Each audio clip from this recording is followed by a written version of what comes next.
Who else? Youngster came through. Youngster came. No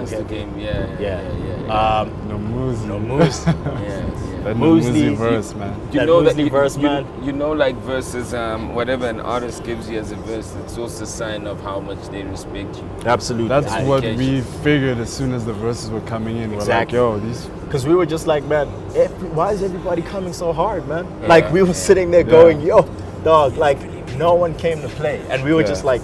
But we really appreciate that because that means everybody's taking the time. Everybody's like, yo, man, you can't half-ass this thing.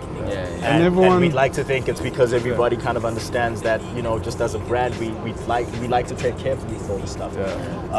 So you really start to appreciate that. I think with Moosey, what was dope is I was seeing her process for the very first time in studio. And how, besides like how she like delivered and killed it, it was more about how she treads so carefully with her verse.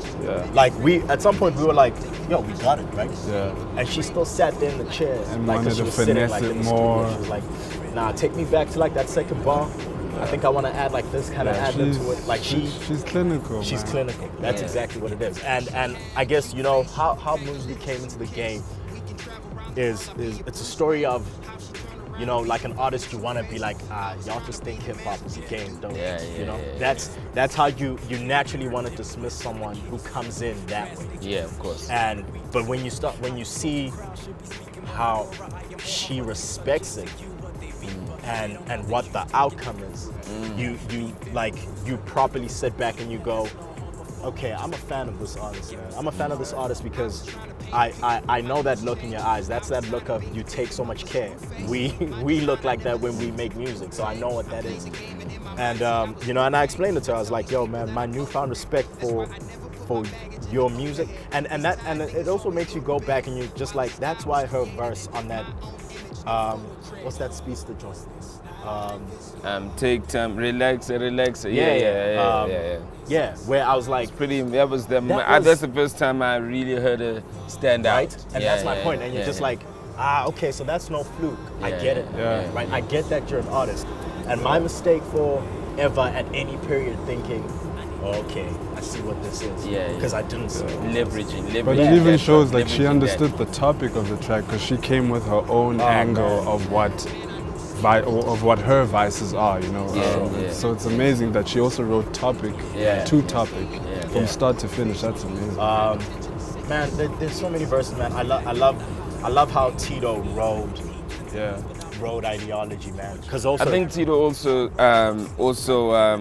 that's probably one of his solid verses also. You know what I mean? Too. I think it's one of his solid verses, and beyond maybe the lyrical aspect, from a delivery perspective, it's got a lot of presence, conviction. man. Exactly. His presence on this joint. He was another one that we sat with. Even that session.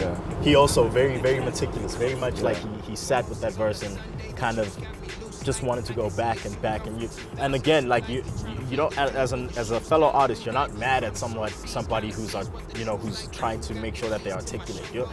You're just more impressed at the fact that they're taking so much care with your music. And that for me was the dopest. And like, just as a disclaimer, like for the most part these tracks were done with these guys present. Who probably sent you vocals and you never could get time with them? Youngster. Okay, obviously. And he was about to go on the Australian tour in any case. So again, another one who we were just like, you know, chances are he's verse you got. And he's so busy. But and remember, and I told these cats, I was like, watch, Youngster's he's gonna deliver first. He came through, man. And so he quick. did, because I'm just like, I even said it on Twitter, like, I honestly think if there's one guy could be like, it's tough to outwork that nigga. Yeah, dude's a machine. It's Youngster. Youngster's a machine. No, Youngster just doesn't stop, and that's why he's Lyricist of the Year. And it's the consensus, because when we were with El Tito, he said the same thing when we told him how quick he gave us a verse. So everyone, just so he knows, man, everyone knows. Black Les said the exact same thing also. He was just like, that dude. Youngster, we know. Is that quick. So, you know, it's man, like this for me, this is why I call it the magic project, dude. Everybody came when everybody was busy, even in terms of how we've just been rolling this out on social media, you know? because I've just been putting out all these threads of like each song individually, and on top of that, I also highlight everybody's recent work just to show everybody that these guys weren't just sitting back; they were busy, but they took the time, and they delivered something extremely solid for us. I think it's fair to say that like tour dates is, for me, is almost like a fancy way to summarize hip hop this year. If you have, KO dropped something, Reason dropped like a video earlier on, Dream Team dropped something earlier on, Rooster dropped, and Muesli dropped, Kid X dropped, and everybody's busy. So for me, like, it's almost like you dropping this Christmas album, with all the guys that actually, or at least most, a lot of people 80% who are of very the guys active. who are very active For sure. this year, you know what I mean? Yeah, so absolutely. I think tour dates is actually a nice, it's a nice Christmas release. Now Christmas is justified as a That release Christmas date. is justified. You're welcome. I'm giving you, I'm giving Sibu positioning. Tour dates is almost like the ultimate. It's like, that ultimate, Yo, did you miss these rappers for the Yeah. rest? Well, here And they are it on means Christmas just on going one album. into 2018. Yeah. Again, this is still the joint or the project to bump. 'Cause Yeah. This means we introduce the year Yeah. with all these giants. And another thing, just And to add I just want to say, I know we're talking about lyrics, but you mentioned something. The song making capability, just the songs. Yeah. The songs are fucking good. You know what I mean? Thank you, man. We're priding ourselves on that, man. yeah, like, the songs are it's good, music first, man. Yeah, That's I mean, what we did with from this I mean, you got youngster and like you are expecting to hear lyrics, but then you hear like this whole song, but the lyrics just sound so magical because it's like. Sometimes you hear lyrics, but the beat is not the shit. The chorus is not the shit. You just in it for the lyrics. It's like when you're eating meat, when you're eating your food, and they got a big piece of pap and they got spinach, and you just like, I just want the meat. That's man. what You know I'm here I for, mean? dog. You guys have literally made a nice buffet where like everything literally like stands out. No, you know we what I mean? appreciate that, man. We And really that's do. why for me it bothered me that you're dropping it on Christmas. No, and you know what? And like I said to you when you hit me up, because I was like, I always understand, anybody who actually calls you, right? And it's just like, yo, man, I'm just gonna give you my 2 cents, and that's what it is. Take it, Slicker's don't a take real it. one, man. It's always because the level of care is at that level. So I always appreciate that. But I always say, just in terms of how our whole thing is that we're trying to be exception to the rule. We're trying to always paint the narrative that is different, right? And it's not just different for the sake of being different, it's always calculated. So even just in terms of the rollout when we go 2018, there's a plan, there's even in terms of releasing it now, the next step is gonna be dropping tour dates for tour dates. Yeah. Right? Where we now actually take this thing on tour. road, And like and what we're trying to do is we're trying to expand this thing where we also all the cities we hit, we have these workshops during the day. Because, if there's one thing that I learned just in terms of my journey as well as how people are receiving it, and if like our social media inbox is anything to go by, a lot of, I could say a good 80% of my followers, maybe male followers, are very much aspiring rappers. And they're hitting me up as very much from a place of, yo, please help, and it's also from a place of nervousness where I look at these messages and kids are saying, yo, man, I dropped out of school for this. And I'm just like, but do you know what you dropped out for? My whole thing is we're trying to make sure that we hit these places up, have these workshops where we have proper Q&As. And I give you insight from people who are not the anomaly, the likes of like your Caspers and your Nasty C's. We celebrate those guys because they're anomalies. Kids need to understand this thing. And what I mean by that is it's going to be very hard to mirror what they did because so many things have to happen for that anomaly to happen. The rest of the game, it's a lot of, it works differently is my point. So maybe, if anything, find out from the cats who work it daily and have to do it in a different way to have a different insight. Because a lot of kids, I remember this was more last year. There was a kid who was just like, yo, man, I'm gonna drop a joint and it's gonna do what Dr. Releza did, and then like you'll see, then I'm gonna, then I'm hoping then I can feature you or whatever. And I'm like, you're talking about not even 1%. You're talking about 0.00 something percent of how things play out. And I'd rather, and this isn't even a situation where we're gonna sit down and have like it's not a talent search. I don't want kids rapping for me. It's not that. It's we can at least break down to you how we've run things, how we've done things, and if you have questions, let's discuss a lot of these things. Because, you know, just to come to your city and just put on a show and leave, I don't feel like is enough, you know? So there's a lot just in terms of how we want to roll this thing out, which makes it important for us to put the music out now so that we can roll out the visuals as well, get into this tour, get into these workshops and stuff. You know, there's a plan. Right. As always. I mean, you know, you talk about anomalies, but I remember like when you actually started rapping seriously. Yeah. When I first heard you on a mixtape or something, yeah? Yeah. And you had the sound that you kind of like wanted to kind of continue doing, Sure. which was against the norm of what was popular at the time, you know?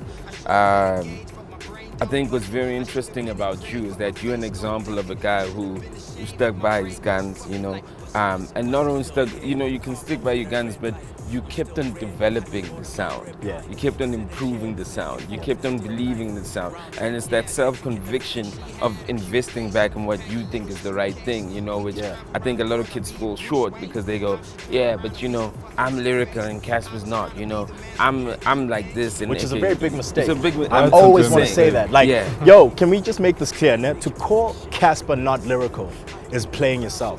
If we're being real, if you heard Tuto and you're still saying that kind of shit, I can't help you. But you know what? But I know that that's the narrative. But you know that it's a narrative of, it's an excuse though. Exactly. Because like there's someone that's matching Casper's skills right now who's nowhere close to where it is. Absolutely. So you know what I must give you props for is that you've kept on investing in what you believed in. You know, we've seen it through content, we've seen it through Bitter Gang, we've seen it through the Bitter Gang albums, the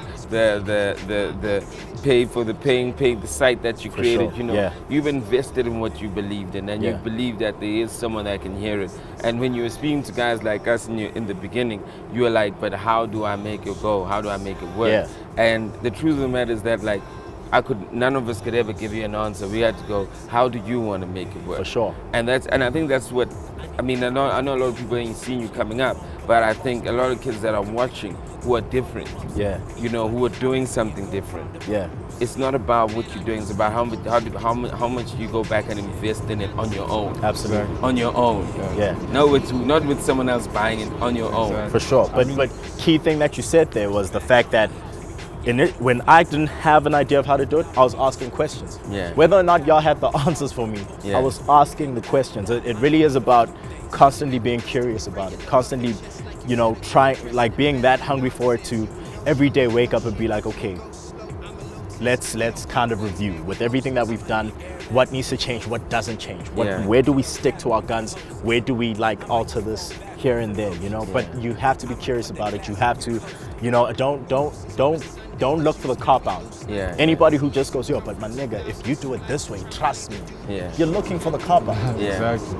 Because also, I don't. Because we're all different on this planet, so people's destinies are different. You know, I mean, just to echo that, just how we met Solo was like we met him in that mode where he was this guy trying to do it differently. I remember I got the call from L the Third, and he said, because L the Third knew Instro.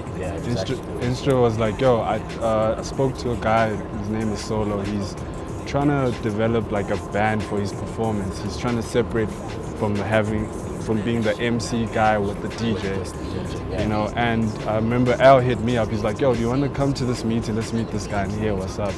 Because Al, at the time, he was also known for being an MPC producer and doing it live. And me and Al were already doing it together at gigs and whatever. And when we met Solo, he saw 2 MPCs plugged in, and he was like, oh, there's 2 of you guys?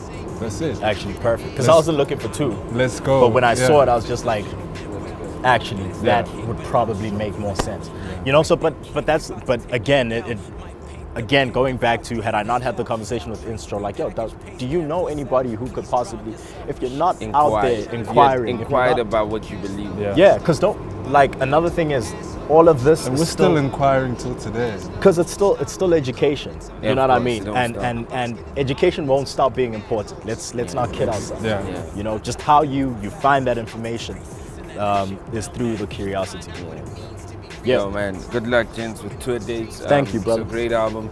I've only had 2 listens, you know, so I'm gonna get into it, you know, Yeah, live with it some more, further. And congratulations, man, on the great job. It looks like a piece of work, but most importantly, just on the consistency, you know, on the camaraderie with the crew, you know, everyone else just coming together, creating this. 4 or 5 years ago, there was no space. In this vacuum, there was no space for what a solo sound would be, for what a Bitter Gang sound would be, and you guys are creating that. And I think that's why I bought the fact that the guys that featured on you, the verses they bring, that's how they probably, even if they probably know they're bigger than you from a market perspective, they probably know who you are. And they probably like, oh, that's a valid voice in the game. You know what I mean? Yeah. And actually, just obviously, to take the moment to shout out everybody on the project, man. It's like I said, it besides not owing me anything, it was knowing that y'all was so fucking busy and you were still like, no, we need to take a break to do this and do it correctly. Shout out to all you guys, man. Yeah. Tour date. 25th of December. Make sure you get it. It's dope. It's dope. It's dope. It is. It's dope. I ain't gonna say anything else. I ain't telling that shit. It's not a lie. You know what I mean? Thank you, bro. Thanks, Jim. Thanks, King. Let's Ooh.